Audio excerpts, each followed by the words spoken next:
Nongeye ndabasuhuje mbifurije igitondo cyiza ndetse n'ibihe byiza nkomeza kubashimira wowe wamaje kudukurikira rero ku mbuga nkoranyambaga zacu ni Vibes Talk Live by'umwihariko aho mubana nanjye Iradukunda Keve Junior mu biganiro bigiye bitandukanye by'imyidagaduro cyane cyane hano iwacu mu rw'imisozi igihumbi.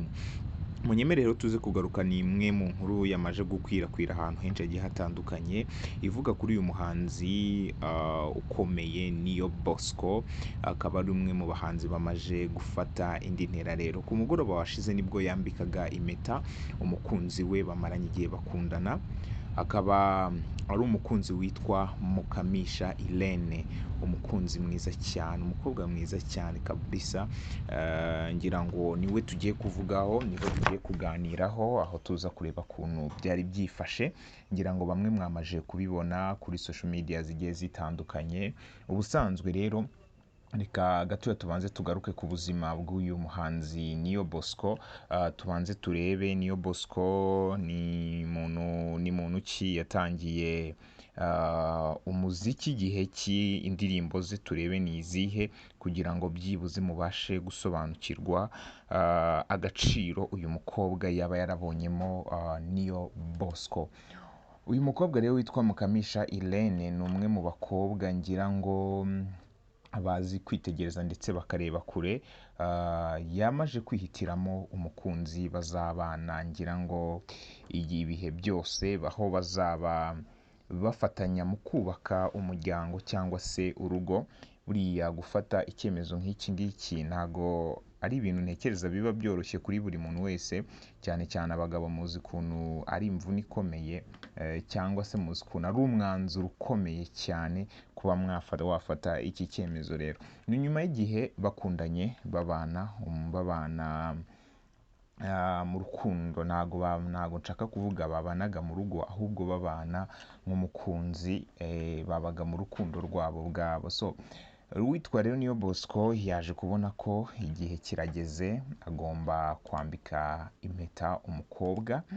Ni mu ijoro ryo kuwa 17 Nzeri umwaka w'2025 ni La Paris Gashora, iherereye rero mu karere ka Bugesera. Niyo Bosco yari yatumiyemo inshuti ze zigiye zitandukanye muri iki gikorwa, harimo ba Chris Easy, harimo Junior, harimo umudizayina w'umwambikira, harimo Irene Murindahabi, harimo ngira ngo Eminyawe ndetse n'abandi benshi bagiye batandukanye bari bitabiriye navuga ngo iki kirori cyo kwambika cyangwa se gupropoza uyu mukobwa.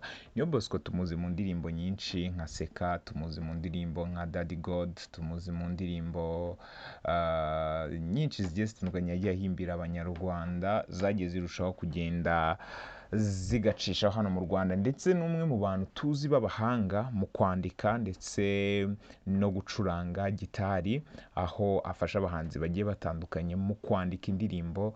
Harimo Bruce Melody, harimo Vestine na Dorcas, nabo tubashimira cyane ko bagaragaye muri kiriya gikorwa cy'uriya mugoroba.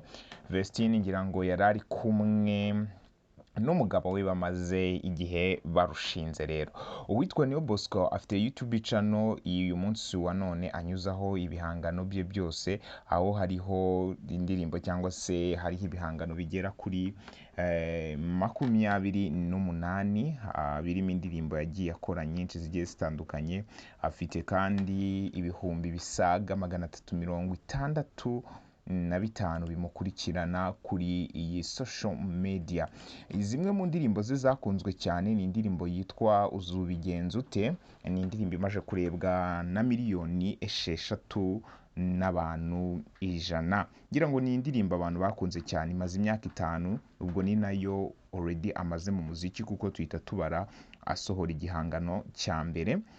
Niyo Bosco yaje no gukundwa mu ndirimbo yitwa Peer Pressure, uyu munsi wa none ifite miliyoni 5,500, imazeyo imyaka 4. aza gukundwa mu yitwa Ishyano Ima ifite miliyoni 3 mu myaka 3. Ubwo urumva buri mwaka iyi ndirimbo irebwa na miliyoni 1 dushyize mu kigero kimwe. Afite iyitwa Seka yakunzwe nayo cyane imaze imyaka 4. Afite iyitwa rero Dad God ari nayo aherutse imaze amezi 3 ifite miliyoni 1,600. So murumva ko rero uyu muhanzi yagiye akora indirimbo nyinshi cyane, ntabwo nazivuga ngo nzazirangize. Yagiye rero agaragara no mu bikorwa nyine bifasha abandi bahanzi nk'uko nabikubwiye nka Vestine na Dorcas, Chris Easy ndetse n'abandi benshi ba Mr Kagame, abo bose yagiye abafasha kwandika indirimbo. Ngira ngo uyu mujene ni umujene w'umuhanga cyane muri ibyo bintu mu gucuranga. Rero ku itariki 17 rero baravuze ati ngewe ngomba gupropose umwana nkamusaba ko yazambera mama w'abana, ariko se nk'abanyarwanda twitega igikwe. Uwitwa Irene nibwo yamuhazaga ati ese ni igihe kingana iki muri bufate kugira ngo mube munatwereka ibirori? Yanze kubitangaza, aravuga ati tubitega amaso tubihanga amaso. Ariko iyo umuntu yapropose ntekereza ko biba biri hafi abateganya gukora igikwe vuba. Uyu mukobwa rero yamaze kubona ko Niyo Bosco ari umugabo mwiza ugomba kuzamubera papa w'abana, kandi ni ibintu by'agaciro ndetse ni n'ibintu byiza. N'abandi bahungu mugende mureberaho. Ubwo ngubwo ndi kubwira ba Graciane, ndi kubwira ba King James, ndi kubwira ba Philipita, ndi kubwira benshi cyane, benshi dore badupfiriye ubusa. Ndabwira ba Christopher. Abo ni bamwe mu bahungu dufite hano muri iyi industry, ariko badupfiriye ubusa ariko Niyo Bosco habakubise igihandure, habereka ko rwose bakwiye kwikubita agashyi bakagira gute, bagashyira abana mu rugo. Reka mbashimire cyane rero. Ni amakuru nagira ngo nanjye nze kuyacamo kugira ngo abakunzi banjye batavuga ngo hari ibyo mba nabahishe cyangwa se nabimye. Ndeka mbifurize ibihe byiza aho muri hose. Wibuke gukora subscribe, like ndetse na comment. Mbibutsa ko dufite website yacu ni www.vibestalklive. ubundi ukajyaho ugasoma aya makuru yose ya Niyo Bosco, ugasoma amakuru yerekeranye n'amagare, ugasanga amakuru menshi atandukanye y'imyidagaduro hano iwacu. Ushobora gusangaho n'amakuru ya Rayon Sport nk'ikipe iri kwitegura kuzahura niyo bita Singida Black Stars yo mu gihugu cya hano hakurya cy'abaturanyi, aho bizaba byacakiranye. Rero ni ku itariki 20 niyo save the date, twese tugahurira Kigali Pele Stadium, aho tuzaba tugiye gukurikirana uwo mukino. Ni umukino wari uri saa 12 ariko uza kwimurirwa isaha, ubu ni saa 1 tayari tuzaba twicaye hari ahantu. Rero nyarukira kuri website urarushaho kugenda humva amakuru menshi atandukanye.